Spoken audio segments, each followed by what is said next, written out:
Welcome to SB geography class. আজকে আমি তোমাদের মাধ্যমিকের যে 24 সালের জিওগ্রাফির যে কোশ্চেন পেপার, সেই কোশ্চেন পেপারের শর্ট কোশ্চেনগুলো সলভ করে দেবো। এই কোশ্চেনটি আমি নিয়ে বসেছি এবং এখানেই আমি কোশ্চেনগুলো সলভ করে দেবো। তোমরা চাইলে খাতার মধ্যে নিজেরা উত্তর লিখে নেবে। তো 2024 সালে মাধ্যমিকে ওয়েস্ট বেঙ্গল বোর্ডে যে কোশ্চেনটি এসেছিল, তোমরা জানো নিশ্চয়ই যে কোশ্চেনটি হয় ফুল মার্কস 90 মার্কসের, এবং 90-এর মধ্যে প্রথমেই যেটা থাকে সেটা হচ্ছে বিকল্পগুলির মধ্যে থেকে সঠিক উত্তর নির্বাচন করো। সেটি থাকে 14 নম্বরের। 14 অর্থাৎ 14টা শর্ট কোশ্চেন থাকে, এখানে 14টি উত্তর করতে হয়। তো প্রথম কোশ্চেনটি ছিল একটি বহির্জাত প্রক্রিয়ার উদাহরণ হলো। বহির্জাত প্রক্রিয়ার উদাহরণের মধ্যে দেওয়া আছে ভূমিকম্প, অগ্ন্যুৎপাত, পাত সঞ্চালন, আবহবিকার। তো আমরা এখানে জানি যে এই তিনটি হচ্ছে পৃথিবীর অন্তর্জাত শক্তি, সুতরাং এখানে আবহবিকার উত্তরটি হচ্ছে সঠিক উত্তর। এখানে আবহবিকার হচ্ছে একটি বহির্জাত প্রক্রিয়ার উদাহরণ। 2 নম্বরের কোশ্চেন ছিল পার্বত্য হিমবাহের শীর্ষ দেশে হিমবাহ ও পর্বতগাত্রের মধ্যে সংকীর্ণ ও গভীর ফাটলগুলিকে বলে। পর্বতগাত্র এবং হিমবাহ এর মধ্যে যে ফাটল তৈরি হয় সেটাকে বলা হয় বার্গস্রুন্ড। হিমবাহের মধ্যে যে ফাটল তৈরি হয় সেইগুলোকে আসলে বলা হয় ক্রেভাস। এটা খুব কনফিউশন একটা ব্যাপার, কিন্তু তোমরা মনে রাখবে যে যেটা পাহাড়ের গায়ের সঙ্গে হয় সেটাই হচ্ছে বার্গস্রুন্ড, আর হিমবাহের মধ্যে যে ফাটল সৃষ্টি হয় সেগুলোকে আমরা বলি ক্রেভাস। 3 নম্বর কোশ্চেনটা ছিল বায়ুমণ্ডলের যে স্তরে আবহাওয়ার গোলযোগ দেখা যায় সেই স্তরটি হলো। অর্থাৎ আবহাওয়ার গোলযোগ বলতে বোঝাতে চাইছে মেঘ, ঝড়, বৃষ্টি এইগুলো। সুতরাং আমরা জানি যে মেঘ, ঝড়, বৃষ্টি এগুলো হয় বায়ুমণ্ডলের প্রথম যে স্তর সেখানে, অর্থাৎ ট্রপোস্ফিয়ার স্তরে। এখানে উত্তর হবে গ, ট্রপোস্ফিয়ার। এরপর হচ্ছে বৈপরীত্য উত্তাপ সংঘটিত হয় যখন, বৈপরীত্য উত্তাপ মানে পৃথিবীর উচ্চতা বাড়ার সঙ্গে সঙ্গে, পৃথিবী থেকে উচ্চতা বাড়ার সঙ্গে সঙ্গে উষ্ণতা কমতে থাকে, কিন্তু বৈপরীত্য উত্তাপে কি হয় না, উচ্চতা বাড়লে উষ্ণতাটা বাড়তে শুরু করে। তাহলে এখানে উত্তর হবে কয়ের দাগেরটা, উচ্চতা বৃদ্ধিতে উষ্ণতা বৃদ্ধি পায়। তারপরে 5 নম্বর কোশ্চেনটি ছিল ভূপৃষ্ঠের কোনো একটি স্থানের জোয়ারের সঙ্গে ভাটার সময়ের পার্থক্য হলো।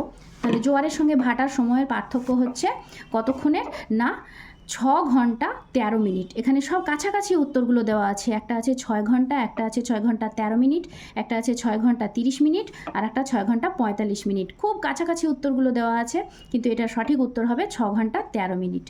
এর পরের কোশ্চেনটি ছিল সমুদ্রে যে স্থানে উষ্ণ ও শীতল স্রোত মিলিত হয় তাকে বলে। সমুদ্রে যেখানে উষ্ণ এবং শীতল স্রোত মিলিত হয় সেই জায়গাটিকে অবশ্যই বলে হিমপ্রাচীর। এই হিমপ্রাচীর কিন্তু যেখানে সমুদ্রের মধ্যে কুয়াশা সৃষ্টি হয় সেটাকেও বলে। আবার যে নীল এবং সবুজ যে জলরাশি দেখা যায় দুই ধরনের স্রোতের, অর্থাৎ উষ্ণ উপসাগরীয় স্রোত এবং শীতল ল্যাব্রাডর স্রোতের যে সীমারেখা সেটাকেও কিন্তু হিমপ্রাচীর বলে। সুতরাং এখানে সঠিক উত্তর হচ্ছে গ, হিমপ্রাচীর। পরেরটা বলছে বিষাক্ত নয় এমন একটি বজ্র পদার্থের উদাহরণ। এটা খুব ভালো করে খেয়াল করবে, বিষাক্ত নয় বলেছে। হ্যাঁ, বিষাক্ত নয় এমন একটি বজ্রের উদাহরণ হচ্ছে, অবশ্যই সেটা ধানের খোসা হবে, কারণ ফ্লাই অ্যাশ বিষাক্ত, পলিথিন বিষাক্ত, ক্যাডমিয়ামও একটি বিষাক্ত পদার্থ। এর পরেরটি হচ্ছে ভারতের উত্তরের পার্বত্য অঞ্চলে অবস্থিত একটি লবণাক্ত হ্রদের নাম। তো লবণাক্ত হ্রদ অর্থাৎ যেগুলো মিষ্টি জলের হ্রদ সেগুলো হচ্ছে ডাল হ্রদ, নৈনিতাল, উলার, এগুলো সবই মিষ্টি জলের হ্রদ। আমরা একমাত্রই জানি প্যাংগং হ্রদটি হচ্ছে লবণাক্ত জলের হ্রদ। ভারতের একটি মুখ্য বৃষ্টিচ্ছায় অঞ্চল। মুখ্য বৃষ্টিচ্ছায় অঞ্চল অর্থাৎ যে স্থানে বৃষ্টি হয় না। তো মুখ্য বৃষ্টিচ্ছায় অঞ্চল প্রধান হচ্ছে আমাদের শিলং মালভূমি। এটা একটা বহুল প্রচলিত, আমরা জানি, একটি বৃষ্টিচ্ছায় অঞ্চল। এছাড়াও আরেকটি বৃষ্টিচ্ছায় অঞ্চল আছে, সেটা হচ্ছে পশ্চিমঘাট পর্বতের পূর্ব ঢাল। সেই উত্তরটি এখানে নেই, সেহেতু শিলং মালভূমি হবে সঠিক উত্তর। এর পরের কোশ্চেনটি আছে ব্যাসল্ট শিলার আবহবিকারের ফলে সৃষ্ট মৃত্তিকা হলো। তো ব্যাসল্ট শিলার আবহবিকারের ফলে সৃষ্ট মৃত্তিকা, এখানে অপশানগুলো দেওয়া আছে লোহিত মৃত্তিকা, পলি মৃত্তিকা, কৃষ্ণ মৃত্তিকা, ল্যাটেরাইট মৃত্তিকা। তো ব্যাসল্ট শিলা যেহেতু কালো রঙের হয় সেহেতু ব্যাসল্ট শিলা থেকে সৃষ্ট মৃত্তিকার রঙটিও অবশ্যই হবে কালো, এবং সেইটি হচ্ছে কৃষ্ণ মৃত্তিকা। এটার সঠিক উত্তরটি হবে কৃষ্ণ মৃত্তিকা। এরপরের প্রশ্নটি হচ্ছে ভারতের কেন্দ্রীয় কার্পাস গবেষণা সংস্থা বা কার্পাস গবেষণা কেন্দ্র। ভারতের কার্পাস অর্থাৎ তুলার গবেষণা কেন্দ্রটি রয়েছে নাগপুরে। ঠিক আছে, তুলার গবেষণা কেন্দ্র রয়েছে নাগপুরে।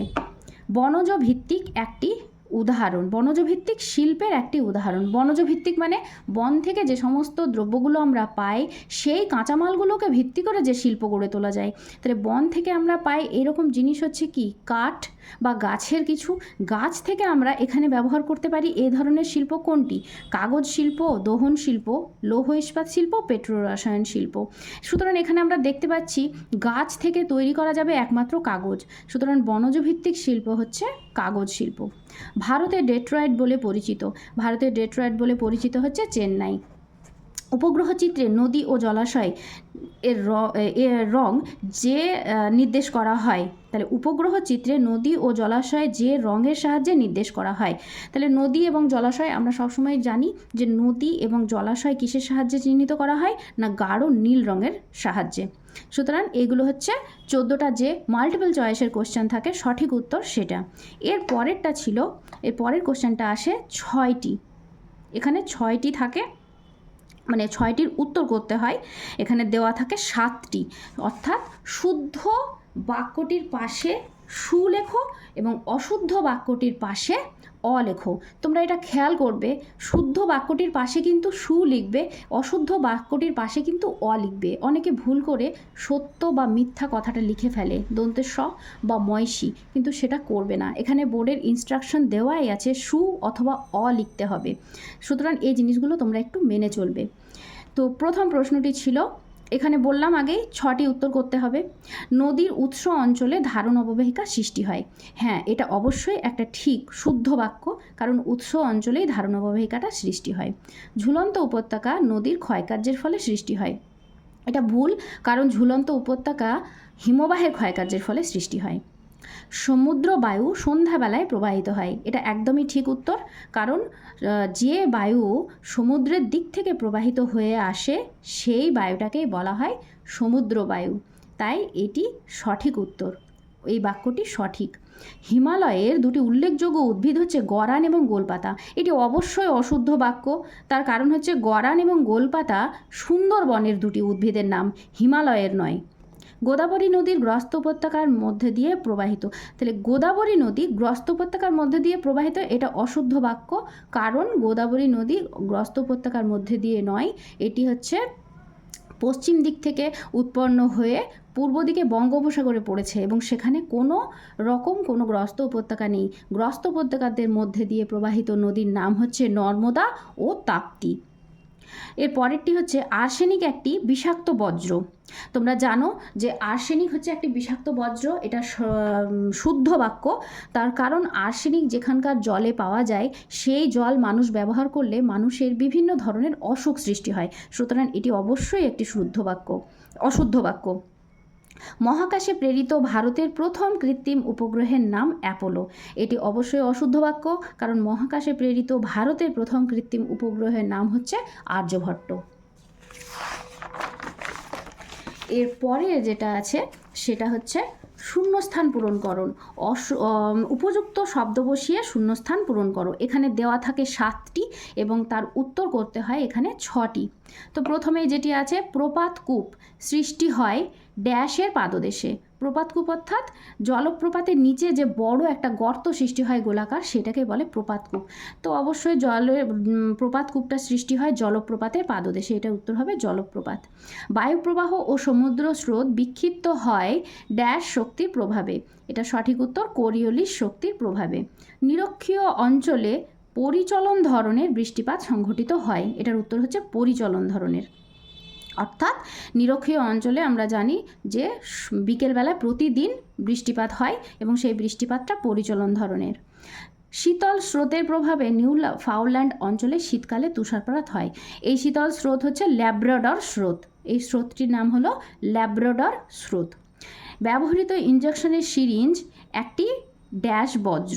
আচ্ছা, এখানে আমি বলে রাখি যে ব্যবহৃত ইঞ্জেকশনের সিরিঞ্জ একটি বিষাক্ত বজ্র, এটা বোর্ডের ইনস্ট্রাকশনে দেওয়া ছিল, কিন্তু তার সঙ্গে এটাও বলা ছিল যে কেউ যদি সংক্রামক বজ্র বা চিকিৎসা সংক্রান্ত বজ্র লেখে তাহলে তাকেও কিন্তু নাম্বার দেওয়া যাবে। এটা তোমরা মাথায় রাখবে যে এটার মধ্যে কোনো কনফিউশন তোমরা রাখবে না। তোমরা যদি উত্তর সঠিক লেখো তাহলে অবশ্যই বোর্ড কিন্তু সেখানে নাম্বারটা দিয়ে দেবে।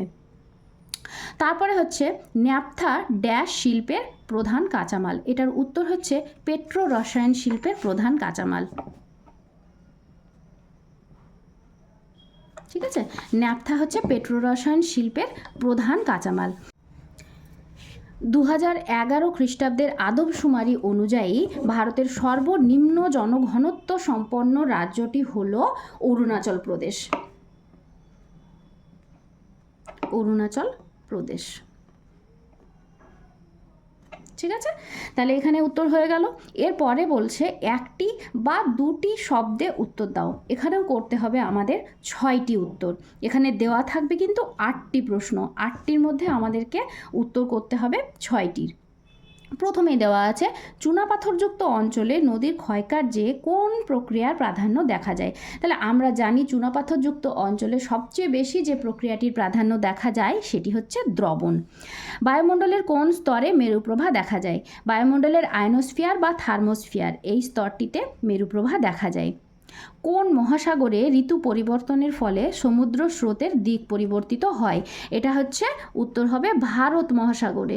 ভারত মহাসাগরে কি হয় না, শীতকালে বাতাস একদিক থেকে প্রবাহিত হয়, তার ফলে সমুদ্র স্রোত একদিকে প্রবাহিত হয়। আবার গ্রীষ্মকালে যখন বাতাস অন্য দিক থেকে প্রবাহিত হয় তখন সমুদ্র স্রোতেরও দিকের পরিবর্তন হয়ে যায়। তাহলে সঠিক উত্তর হচ্ছে ভারত মহাসাগর। কর্ণাটকের ব্যবচ্ছিন্ন মালভূমির নাম লেখো। তো কর্ণাটকের ব্যবচ্ছিন্ন মালভূমির নাম হচ্ছে মালনাদ।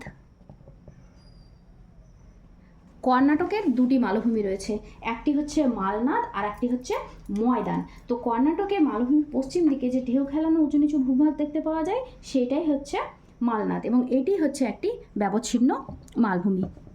এরপর হচ্ছে কোন শক্তিশালী ক্রান্তীয় ঘূর্ণিঝড়ের প্রভাবে 2020 খ্রিস্টাব্দে দক্ষিণবঙ্গ ক্ষতিগ্রস্ত হয়েছে? তাহলে এর উত্তরটা হচ্ছে আমফান।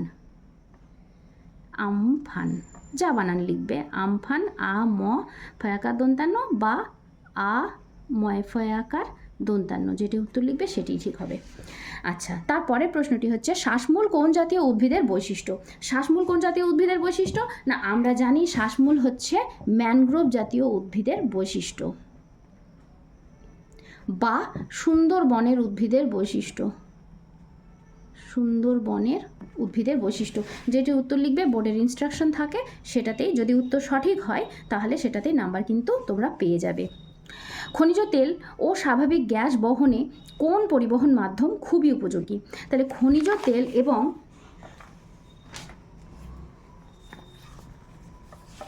তাহলে প্রথমে হচ্ছে খনিজ তেল। আচ্ছা, এখানে আর একটা কথা বলে রাখি, এখানে যেটা আমি উত্তর বললাম মালনাদ, এই মালনাদটা কিন্তু তোমরা মালনাদ লিখলেও উত্তর মানে এটার নাম্বারটা পাবে, আবার মহীশূর মালভূমি লিখলেও কিন্তু উত্তরটা পাবে। মহীশূর মালভূমিতেও কিন্তু উত্তর দেওয়ার কথা বলা ছিল। ঠিক আছে, তাহলে এখানে হচ্ছে আমফান বললাম, তারপরেটা হচ্ছে ম্যানগ্রোভ বা সুন্দরবনের উদ্ভিদ, বা এটার আরও নাম আছে লবণাম্ব উদ্ভিদ। এই ধরনের সমস্ত ইনস্ট্রাকশনগুলোই কিন্তু বোর্ডে দেওয়া থাকে, যে যেটা লিখবে তাতে কিন্তু নাম্বার দিতে হবে। আচ্ছা, পরের কোশ্চেনটা ছিল খনিজ তেল এবং স্বাভাবিক গ্যাস বহনে কোন পরিবহন মাধ্যম খুবই উপযোগী? তাই খনিজ তেল এবং স্বাভাবিক গ্যাস পরিবহনে যে মাধ্যমটা সবচেয়ে বেশি উপযোগী সেটা হচ্ছে পাইপলাইন। পাইপলাইন বা নলপথ। পাইপলাইন বা নলপথ ছিল সবচেয়ে উপযোগী। ভূবৈচিত্র্যসূচক মানচিত্রে যে কাল্পনিক রেখার সাহায্যে ভূমির উচ্চতা দেখানো হয় তার নাম লেখো। তাহলে ভূবৈচিত্র্যসূচক মানচিত্রে যেটা দেখানো হয় সেটা হচ্ছে সমোন্নতি রেখা। তোমরা জানো সমোন্নতি রেখার সাহায্যে কি করা হয় না, সমোন্নতি রেখার সাহায্যে ভূমির উচ্চতা দেখানো হয়। ঠিক আছে, তারপরে লাস্ট হচ্ছে এখানে 4 নম্বরের একটা বাম দিক ডান দিক মেলানো থাকে, এখানে 4টে দেওয়া থাকে, এটা 4টেরই উত্তর করতে হয়। তাহলে এখানে 4টের মধ্যে বাম দিক ডান দিক আমরা এবার মেলাবো। প্রথমে হচ্ছে কাশ্মীর উপত্যকা, আমরা জানি কাশ্মীর উপত্যকাতে একমাত্র তৈরি হয় জাফরান, তাহলে এখানে প্রথমটার সঙ্গে 3 নম্বরের ম্যাচ করে গেল। এরপরেরটা হচ্ছে লুনি নদী। লুনি নদী কোথায় আছে? লুনি নদী রয়েছে রাজস্থানে, ভারতের একমাত্র অন্তর্বাহিনী নদী, অর্থাৎ দেশের মধ্যেই সৃষ্টি হয়েছে এবং দেশের মধ্যেই শেষ হয়ে গেছে, দেশের বাইরে কোনো সমুদ্রে মহাসমুদ্রে গিয়ে পড়েনি। রোডোডেন্ড্রন। রোডোডেন্ড্রন আমরা কি জানি না, আলপীয় উদ্ভিদ বলে রোডোডেন্ড্রনকে, এটি পাহাড়ের উচ্চ অংশে দেখতে পাওয়া যায়, আলপীয় উদ্ভিদ। এরপরে হচ্ছে সালেম। সালেম অবশ্যই একটি শঙ্কর ইস্পাত কেন্দ্র। সালেম হচ্ছে দক্ষিণ ভারতের একটি খুব বড় লৌহ ইস্পাত বা সংকর ইস্পাত কেন্দ্র। তাহলে আজকে আমি 2024 সালের কোশ্চেন পেপারটি সলভ করে দিলাম, শর্ট কোশ্চেনগুলো। এরপরে আমি আরও একটি সালের শর্ট কোশ্চেনের পেপারটি সলভ করে দেবো।